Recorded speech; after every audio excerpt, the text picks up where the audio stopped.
Gourmand, c'est une histoire de famille. Ce sont depuis 1922 3 générations de marchands de produits fins spécialisés dans l'importation de fruits secs et dans leur torréfaction. Aujourd'hui, Esprit Gourmand a recentré son activité autour de produits haut de gamme, soigneusement choisis et préparés, et essentiellement destinés aux bars et mini-bars des meilleurs hôtels d'Europe. Donc on a fait un travail aussi bien sur le sourcing des fournisseurs, des origines, à l'intérieur des origines les variétés, puisque en amande vous avez une vingtaine de variétés qui existent par exemple. La même chose en noisettes ou en noix de cajou. Donc on a extrait d'un catalogue de produits et de variétés celles qui étaient en adéquation avec ce qu'on voulait offrir aux clients. Peut-être une dizaine d'années qu'effectivement on a commencé à apporter une valeur ajoutée plus importante en rajoutant des aromatisations, en rajoutant au lieu de mettre un simple sel, on met de la fleur de sel. Donc c'est vrai que c'est venu un petit peu de la part des clients qui voulaient avoir autre chose qu'un simple produit grillé salé. Et de notre côté aussi, on a essayé d'apporter des plus par rapport aux fabrications. J'imagine quand vous promenez ici, c'est quand même un petit voyage. Oui, d'ailleurs, je m'étais amusé sur ma page Facebook il n'y a pas longtemps à photographier les différents emballages avec les différentes origines, tout ça, en disant à mes amis, je vous offre un petit voyage autour du monde parce qu'il y a vraiment matière, que ce soit on va au Chili, en Argentine, au Brésil, au Vietnam, en Australie, en Afrique du Sud, en Espagne, en Italie, en Turquie. Il y a vraiment des produits qui viennent de tous les pays du monde, quoi.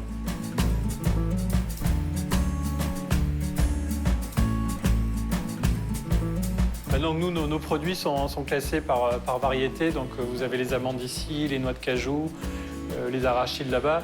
Et après, on a différentes variétés en fonction des utilisations. L'amande est le produit le plus symptomatique dans le sens où c'est là où on a le plus développé de variétés parce qu'il est aussi bien utilisé en pâtisserie qu'à l'apéritif. Et donc, comme on a des besoins qui sont très, très vastes, d'un macaron à un gâteau, à un bar d'hôtel, donc on a beaucoup de variétés. Vous voyez, on a des réservations pour des clients un peu connus. Alors la conservation des fruits secs pose beaucoup de problèmes, surtout quand on arrive sur les saisons chaudes, parce que les produits craignent la chaleur, craignent le soleil. Et donc traditionnellement, ce qui se fait dans les fruits secs et dans beaucoup de produits alimentaires, c'est de mettre des insecticides pour tuer les risques d'infestation par des mites alimentaires. Nous, on a choisi depuis 4-5 ans, d'abord parce qu'on fait du bio et parce qu'on n'aime pas tellement les insecticides, de s'orienter sur une lutte biologique au travers de petites plaquettes comme ça qui ont été développées par une société qui s'appelle Biotop. C'est des micro-abeilles, en fait, qui vont voler jusqu'aux œufs des mites, qui vont pondre dans les œufs pour tuer les œufs en fait et empêcher le développement de ces mites alimentaires.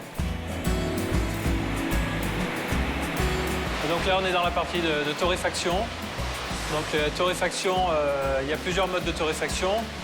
Une torréfaction dans un four à sec et des torréfactions qui sont de la friture en fait dans de l'huile.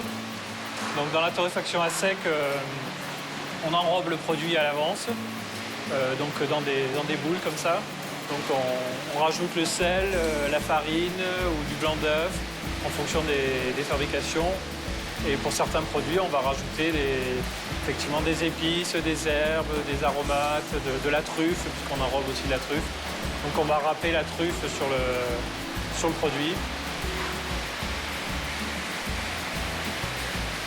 Alors autre type de cuisson, c'est des cuissons à l'huile. Donc là, c'est une friture, en fait, dans un bain d'huile de tournesol. Donc pas d'huile de palme. Pareil, des petites quantités, une huile qui est changée tous les 15 jours, dans laquelle on ne rajoute pas d'additifs pour essayer d'économiser et de la garder plus longtemps. Donc là, on arrive dans la partie des fabrications sucrées. Donc là, on fait des caramélisations. Principalement amandes, noisettes, noix de pécan et arachides. Donc là, c'est pareil, dans des boules en cuivre, de manière très, très traditionnelle. Et après, qui servent aussi à la fabrication de pralinés. Donc on caramélise les produits, après on va les broyer et on fait des pralinés pour les pâtissiers. Donc après, là, vous avez la partie amandes et broyage d'amandes. C'est des produits coûteux. Moi, je trouve que la différence entre un produit de qualité et un produit basique n'est pas si importante que ça. Surtout, je faisais le calcul quand on le ramène au prix d'une coupelle dans un bar ou d'une poudre d'amande dans un macaron. Entre un produit de qualité et un produit basique, ça va souvent faire un écart de 10 ou 15 centimes d'euros pour un produit qui, franchement, n'a plus rien à voir.